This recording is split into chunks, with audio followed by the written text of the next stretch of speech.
बिस्मिल्लाहिर्रहमानिर्रहीम। The great Muslim official को देखने वाले नाज़रीन को खुश आमदीद।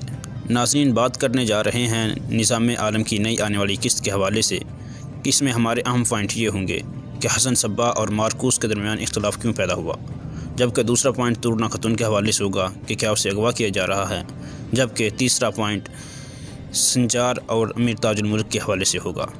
बात करते हैं पहले पॉइंट की। तो हमारा पहला पॉइंट यह है कि हसन सबा और मारकोस में इख्तलाफ होने जा रहा है। उसकी वजह यह है कि हसन सबा अपने राज़ों तक पहुंचने की बात कर चुका है, तो यकीनन जब वो राज़ों तक जाएगा तो अपने राज फाश नहीं करेगा और मारकोस को साथ लेकर नहीं जाएगा, जबकि मारकोस साथ जाना चाहता है। इस बिना पर उनके दरमियान इख्तलाफ होगा और दोनों के रास्ते अलग हो जाएंगे। बात करें तोड़ना खतून की, तो वो लीबिया का पीछा करते हुए यहाँ तक पहुँची, जबकि इसके पीछे फैसल ताजर हो सकता है, तो वो इसको अगवा भी कर सकता है।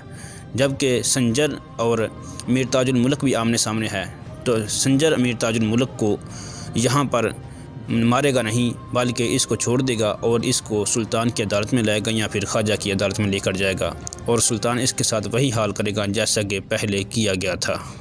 नाज़रीन, अगर आपको हमारी वीडियो अच्छी लगी तो वीडियो को लाइक कर दें, चैनल को सब्सक्राइब कर दें। बहुत शुक्रिया।